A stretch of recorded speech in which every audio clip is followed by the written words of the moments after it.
راجہ پرویز اشرف نے پیشکش پر بلاول بھٹو کے سامنے رکھنے کی یقین دہانی کرا دی۔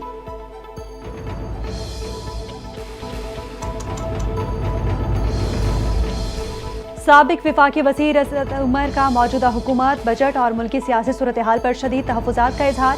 کہا کہ پاکستان اس وقت ایک خطرناک سیاسی دلدل میں پھنسا ہوا ہے جسے نکلنے کے لیے تمام سیاسی جماعتوں کو مل بیٹھ کر لاہ عمل طے کرنا ہوگا۔ مسلم لیگ نون کو اپنی سیاست کا جائزہ لینا ہوگا اور اسے بدلنے کی ضرورت ہے۔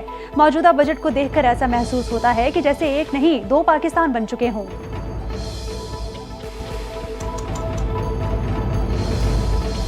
وزیراعظم کے تن پر خود کپڑا نہیں، عوام کو کیا ریلیف دیں گے؟ سابق وفاقی وزیر فواد چودھری کی کڑی تنقید۔ اے ٹی سی عدالت کے باہر میڈیا سے گفتگو کرتے ہوئے کہا، یہاں نہ کوئی پوچھنے والا ہے نہ بتانے والا۔ نواز شریف لندن جانے کے لیے وزیراعظم کا جہاز ایسے استعمال کر رہے ہیں جیسے کوئی ٹیکسی ہے۔ اسپیکر اور سینٹ چیئرمین نے اپنی تنخواہیں بڑھا لی ہیں۔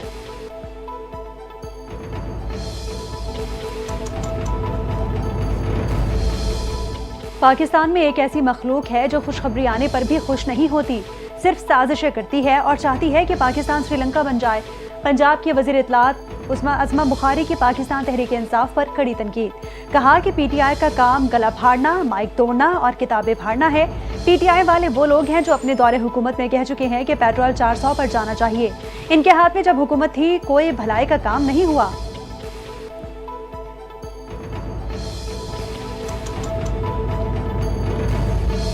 شرح سود 11% پر برقرار رکھنے کا فیصلہ۔ اسٹیٹ بینک نے نئی مانیٹری پالیسی کا اعلان کر دیا۔ اعلامیے کے مطابق 2 بار شرح سود مستحکم جبکہ 2 بار کمی کی گئی۔ شرح سود کو آئندہ 2 ماہ کے لیے مقرر کیا گیا ہے۔ مرکزی بینک کے مطابق مہنگائی میں حالیہ کمی، کرنٹ اکاؤنٹ میں بہتری اور زر مبادلہ کے ذخائر کے استحکام کی وجہ سے شرح سود میں کوئی تبدیلی نہیں کی گئی۔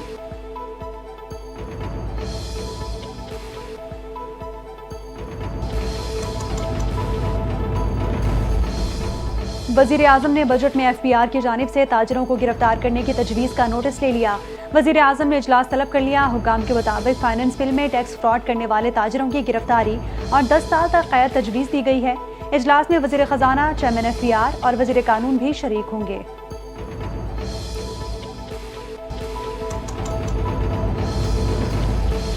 تاجروں کی گرفتاری والی پالیسی کو ترک کرنا ہوگا۔ چھوٹے کاروبار والوں کو تحفظ دینا ضروری ہے۔ سینیٹر فیصل وابڈا کا سینٹ اجلاس میں اظہار خیال۔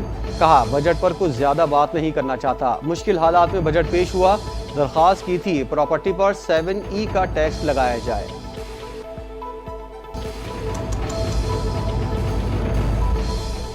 اسرائیل سے جنگ میں ایران کی حمایت کرنے پر ایرانی پارلیمنٹ میں ارکان نے پاکستان تشکر کے نعرے لگا دیے۔ اسپیکر محمد باقر قالیباف نے اسرائیل کی جانب سے شہریوں پر بزدلانہ حملوں کی شدید مذمت کی اور ایرانی قوم سے کہا کہ دشمن کے خلاف ہوشیار اور متحد رہے۔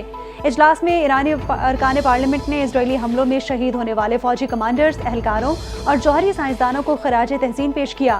ایرانی صدر مسعود پزشکیان نے پارلیمنٹ میں خطاب کے دوران پاکستان کی حمایت کی تعریف کی۔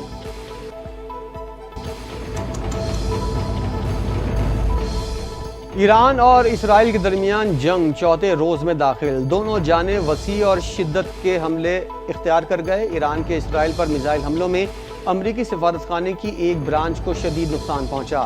امریکی نشریاتی ادارے کے مطابق اسرائیل میں امریکی سفیر مائک بیکابی نے بتایا، عملہ مکمل طور پر محفوظ ہے۔ میزائل لگنے سے سفارتخانے کی عمارت کو نقصان پہنچا ہے۔ اسرائیل میں امریکی سفارتخانہ پیر کے روز بند رہے گا۔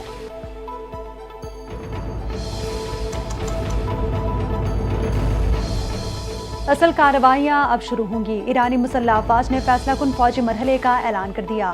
مقبوضہ علاقوں پر قابض یہودیوں کو علاقے خالی کرنے کی وارننگ دے دی۔ بیان میں کہا گیا کہ بے بس جرائم پیشہ نیتن یاہو کی حکومت کی ایران پر ایک بار پھر جارحیت کے بعد ہمارے پاس منہ توڑ جواب دینے کے سوا کوئی آپشن نہیں بچا۔ ہم ایسا جواب دیں گے جو بچوں کے قاتل ریاست کو پچھتانے پر مجبور کر دے گا۔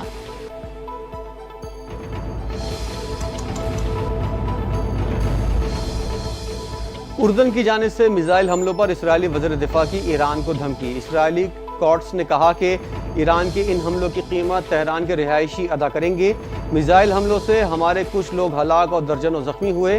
سپریم لیڈر آیت اللہ خامنائی جان بوجھ کر سویلین آبادی کو نشانہ بنا رہے ہیں، جس کا مقصد اسرائیلی فوج کے حملوں اور ان کی صلاحیتوں کو کم کرنا ہے۔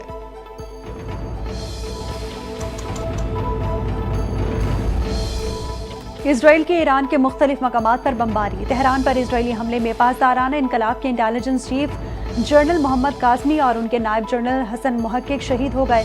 ایران کی وزارت خارجہ کے دفتر پر بھی حملہ، متعدد ملازمین زخمی ہو گئے۔ ترجمان ایرانی وزارت صحت کے مطابق اسرائیلی حملوں میں اب تک 224 افراد شہید، 1481 افراد زخمی ہوئے۔ شہید اور زخمی ہونے والوں میں 90% عام شہری شامل ہیں۔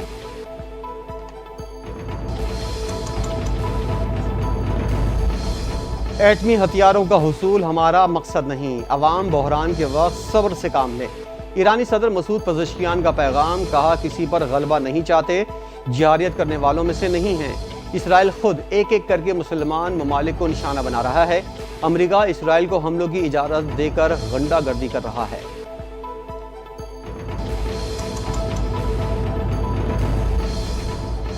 اسرائیلی حملوں کے دوران کسی بھی قسم کی جنگ بندی پر مذاکرات کے لیے تیار نہیں۔ ایران نے قطر اور عمان کے ثالثوں کو آگاہ کر دیا۔ ایران کا کہنا ہے کہ صرف اس وقت سنجیدہ مذاکرات پر آمادہ ہوں گے جب اسرائیل کی پیشگی کارروائیوں کا مکمل جواب دیا جائے گا۔ ایران کے ایک اعلیٰ عہدیدار نے صاف اور واضح طور پر بتایا کہ جب تک حملے جاری رہیں گے مذاکرات ممکن نہیں ہیں۔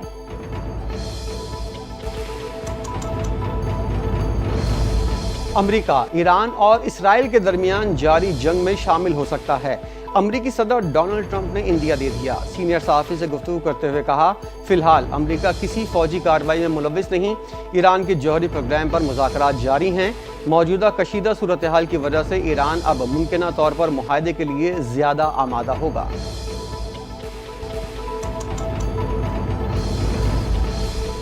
دنیا کو اسرائیل کی جوہری صلاحیت کے بارے میں خوفزدہ ہونا چاہیے۔ وزیر دفاع خارجہ آصف کا اسرائیل کی مسلسل جوہریت اور مغربی ممالک کی جانب سے اس کی حمایت پر شدید رد عمل، کہا کہ وہ نہ تو کسی بین الاقوامی نیوکلیئر ضابطے کا پابند ہے اور نہ ہی اس نے NPT پر دستخط کیے ہیں۔ مغربی ممالک کو اسرائیل کے تنازعات پر سنجیدگی سے غور کرنا چاہیے، یہ پورے خطے کو اپنی لپیٹ میں لے سکے گا۔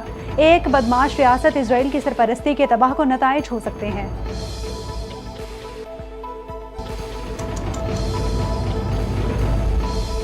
امریکہ نے اسرائیل میں اپنے سفارتی عملے کو ملک چھوڑنے کی اجازت دے دی۔ ایرانی حملوں کے بعد اسرائیل میں امریکی سفارت خانے کے عملے کو اسرائیل چھوڑنے یا اگلے نوٹس تک محفوظ مقام پر منتقل ہونے کی ہدایت۔ تل ابیب اور مقبوضہ بیت المقدس میں امریکی سفارتی مشنز کھلے رہیں گے۔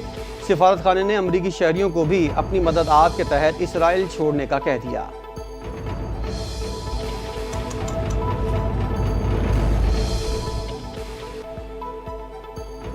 عراق سے پاکستانی زائرین کی واپسی جاری ہے۔ خصوصی پروازوں کے ذریعے 288 پاکستانیوں کو وطن واپس لایا گیا۔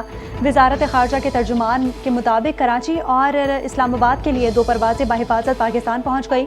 باقی زائرین کی واپسی کو یقینی بنانے کے لیے عراقی ایئر ویز اور دیگر عراقی حکام کے ساتھ سرگرم عمل ہے۔ وزارت خارجہ کے ترجمان نے مزید بتایا کہ پاکستانی زائرین کی بحفاظت اور منظم واپسی میں سہولت فراہم کرنے کے لیے بھرپور اقدامات کیے جا رہے ہیں۔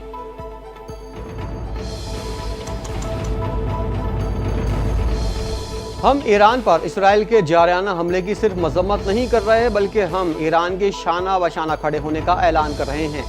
JUI سربراہ مولانا فضل الرحمان کہتے ہیں، اسرائیل عرب دنیا میں نہیں بلکہ اسلامی دنیا میں ناصور کی حیثیت رکھتا ہے۔ اسرائیل کو اپنا خون چاٹنا پڑے گا۔ اقوام متحدہ آج امریکہ کی لونڈی ہے، جیسا امریکہ ہاکے ویسے ہی فیصلے کرتی ہے۔ عام انسانیت کا قتل، ایک قوم کی نسل کشی کرنا کیا انسانی اور جنگی جرم نہیں؟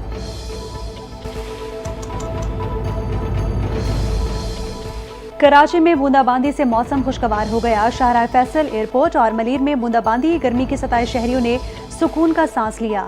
محکمہ موسمیات کے مطابق کراچی کے مضافاتی علاقوں میں گرج چمک اور تیز ہواؤں کے ساتھ بارش کا امکان ہے۔ بدی، ٹھٹھہ، میرپور خاص، عمرکوٹ اور خاص طور پر تھرپارکر کے مختلف علاقوں میں مطلع جزوی طور پر ابر آلود اور کہیں کہیں بارش ہونے کا بھی امکان موجود ہے۔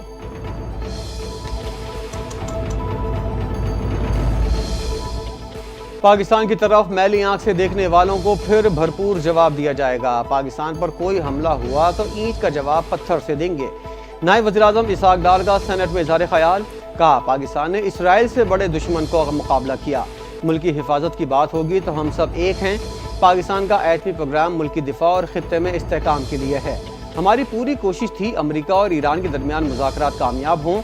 ہم معاملات کو مذاکرات کے ذریعے حل کرنے پر یقین رکھتے ہیں۔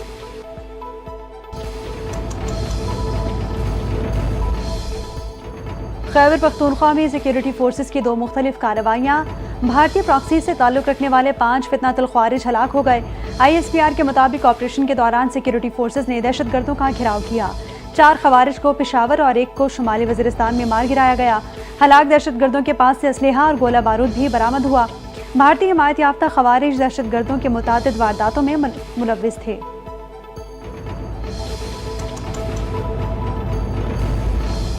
بانی PTI کا پولیگرافک ٹیسٹ سے انکار، ٹرائل سے بچنے کی کوشش ہے۔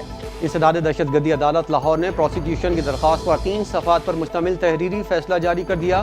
عدالت نے قرار دیا کہ بانی PTI کو اپنی بے گناہی ثابت کرنے کے لیے مکمل اور منصفانہ مواقع فراہم کیے۔ ان کی ضد اور مسلسل انکار کی وجہ سے کوئی نتیجہ حاصل نہ ہو سکا۔ ملزم کا مسلسل انکار تفتیشی عمل میں رکاوٹ ہے۔ عدالت کی تفتیشی افسران کو تکنیکی بنیادیں پر تفتیش مکمل کرنے کی ہدایت۔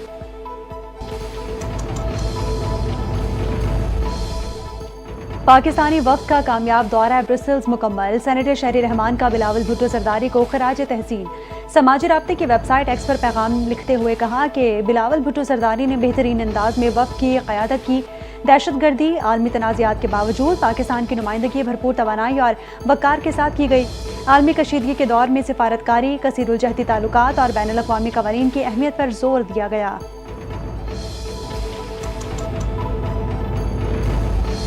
پاکستان ایٹامک انرجی کمیشن کا چشمہ نیوکلیر پاور پلانٹ کی تعمیر میں اہم سنگ میل، پاک چین دوستی کی ایک اور اعلیٰ مثال قائم۔ چشمہ نیوکلیر پاور پلانٹ منصوبہ تعمیر کے باقاعدہ مرحلے میں داخل ہو گیا۔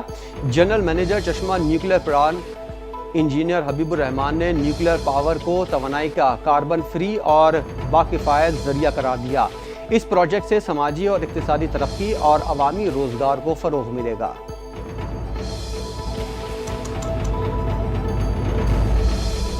پاکستان کی IT انڈسٹری میں انقلاب، صرف 9 ماہ میں $2.42 ارب کا تجارتی سرپلس۔ SIFC کی پالیسیوں کی بدولت پاکستانی IT انڈسٹری مسلسل ترقی کی راہ پر گامزن۔ عالمی منڈیوں میں پاکستان کی رسائی بھی بہتر ہو گئی۔ وزارت IT اور ٹیلی کام کے مطابق 15 نمایاں پاکستانی IT کمپنیز نے بین الاقوامی سطح پر تسلیم شدہ ISO سرٹیفکیٹس حاصل کر لیے۔